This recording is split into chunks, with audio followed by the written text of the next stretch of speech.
Hello! Today we are going to show you Gwendolyn Brooks' book, Aloneness. We will then share with you some other books and items related to the life and career of this amazing and important American poet.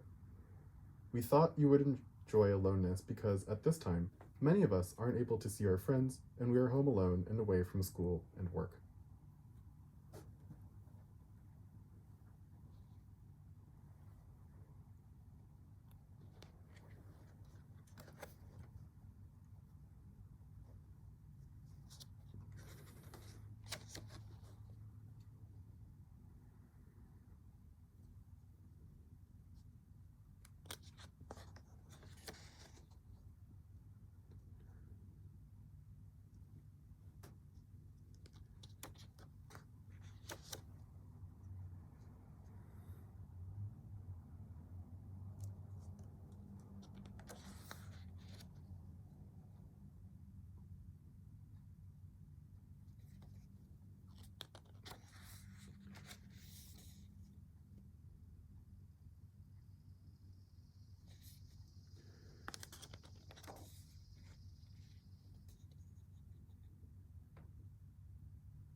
Many years before Aloneness was published, and she was just a little girl, only a bit older than the child you saw in the illustrations, Gwendolyn Brooks began writing poetry.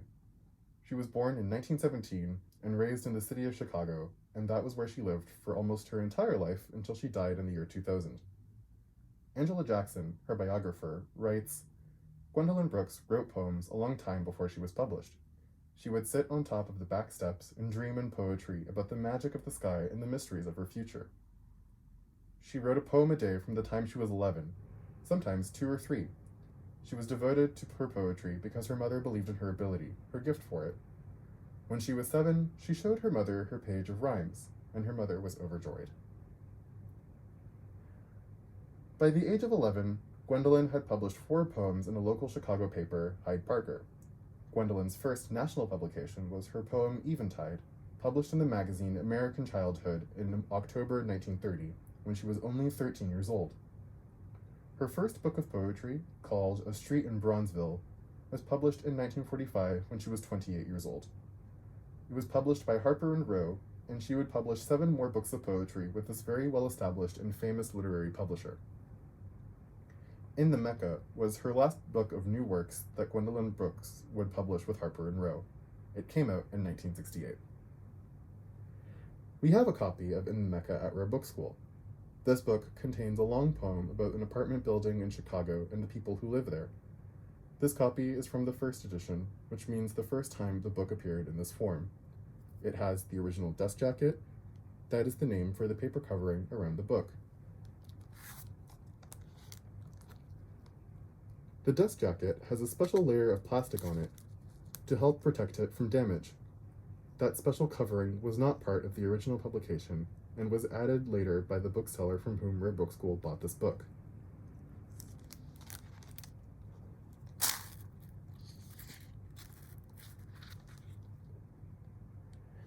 You will notice that there is some writing on the half-title page. This is the handwriting of Gwendolyn Brooks. This is called an author's inscription. She inscribed this book to another poet, Sam Cornish, and the inscription is dated 1991. We believe Sam Cornish owned a copy of this book from 1968, and that when he had a chance to meet Gwendolyn Brooks in 1991, he had her sign it for him.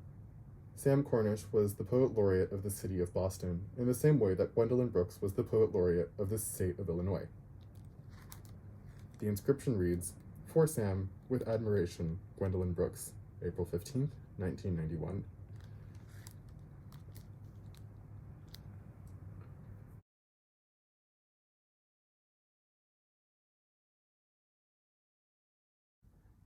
Around 1968, Gwendolyn Brooks became more interested in working with independent black publishers. In 1967, she met a young man named Dudley Randall in the city of Rochester, Michigan. The story of their meeting is also told by Angela Jackson in her biography of Gwendolyn Brooks. Dudley Randall was a longtime admirer of Gwendolyn's poetry and asked her to contribute to his publishing house. The name of this publishing house was Broadside Press. It was founded by Randall in the city of Detroit in 1965, and it still exists today. Broadside Press focuses on publishing poetry, and it has published many poets who were associated with a group of artists and writers called the Black Arts Movement. One of the authors published by Broadside Press was Don Lee. Don knew that Gwendolyn had begun to become friends with and worked with younger black poets who were politically active and were calling for change in America, and he influenced her to publish her new work at Broadside Press. Gwendolyn Brooks expressed black unity and fidelity to black economic prosperity and the liberation of black psyches. She believed that she had to build up a black publishing house. It was, she believed, her duty. And so, her poetry book, Riot, was published by Broadside Press in 1969 and was the first volume that she published with an independent black press. After Riot was published, Gwendolyn became more involved with Broadside Press, recommending poets who should be published by it, and using her own money to support these publications. Rare Book School doesn't have a copy of Riot yet, but it is working on finding one so that we can help people learn about the history of black literary publishing in the United States. Here we have a copy of A Broadside Treasury. This was a collection of poems by all the different poets Broadside published, and it was edited by Gwendolyn Brooks.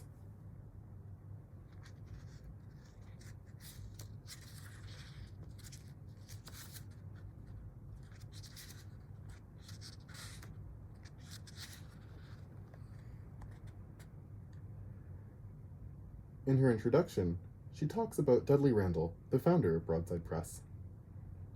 Dudley Randall made a clean decision. He would create a black platform. He would support and display the talents of vital black poets who had besieged, overlong, the apathy of white publishers.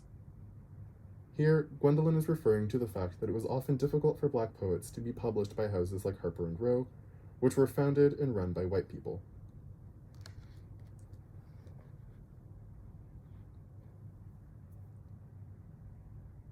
On the back of the book, A Broadside Treasury, we have this collage of photographs of the many poets that were included in the volume, and you'll also notice a mail-in form.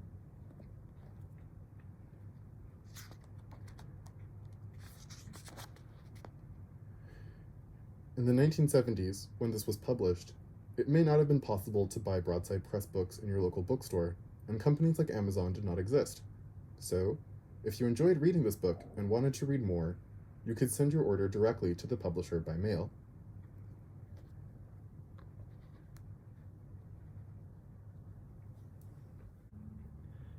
Rare Book School has another book of poems by Gwendolyn Brooks that was published by Broadside Press. This is Family Pictures. It may be difficult to see in this video, but the paper used for this book is very nice and of very high quality. What is easier to see is that Gwendolyn Brooks signed this copy just as she did the copy of In the Mecca.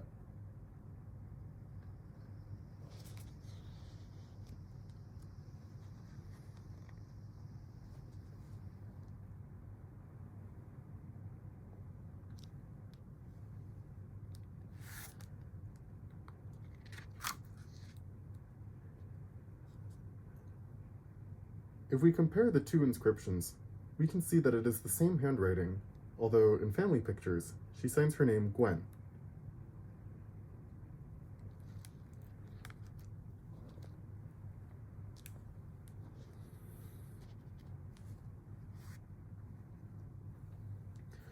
There are three more things that are really neat about this book. One, this little slip of paper tells us that this is a review copy, which means it was sent by the publisher to a reviewer, who would then write and publish their review of the poems in a newspaper or a journal.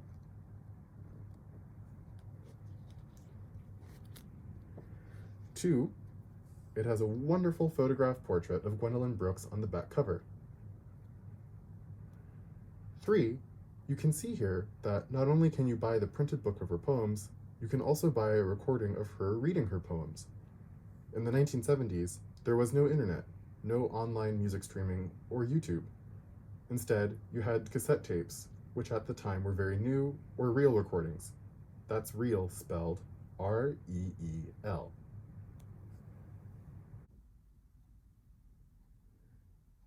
Here is another example of how Broadside Press advertised to potential readers.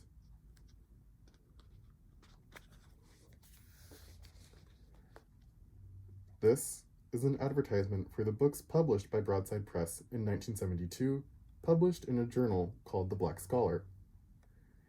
You'll see that it mentions books that we've seen in this video, like Aloneness by Gwendolyn Brooks, Don't Cry, Scream by Don Lee, and A Broadside Treasury, edited by Gwendolyn Brooks.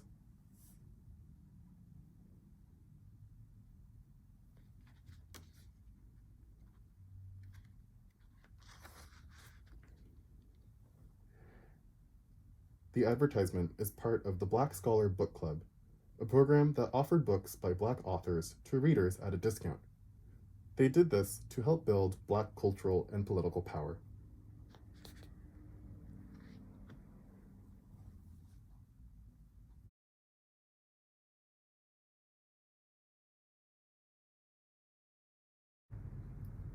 Gwendolyn Brooks supported other poets in many ways.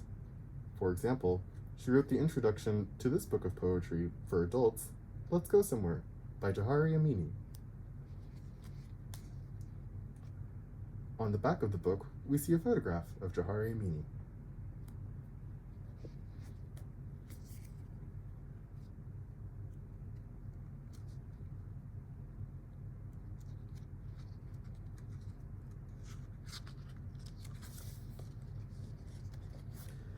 In 1970, Gwendolyn Brooks was a very well-known poet, and she had already won many awards, including the Pulitzer Prize.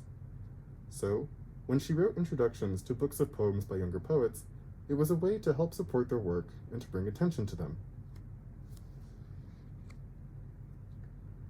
This book is published by Third World Press. Now, Don Lee, the poet who we just mentioned, also became a publisher. He changed his name to Haki Ard Madhubuti, and he co-founded Third World Press with Carolyn Rogers and Jahari Amini.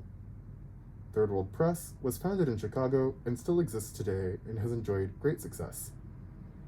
Madhubuti and Gwendolyn Brooks became very close friends, and Third World Press also published some of her books in poetry and writing. Gwendolyn Brooks helped support poets in many other ways. As the Poet Laureate of Illinois in the 1970s, she created 2 annual awards of $250 each for poetry by residents of that state. And, in 1970, she initiated the Gwendolyn Brooks Literary Awards through Black World magazine. In the same way that having Gwendolyn Brooks write the introduction to your book of poems would be a good way to show that you were a talented poet, it was also the case that winning an award named after or founded by Gwendolyn Brooks could help you get more attention as a young poet and allow you to sell more of your books.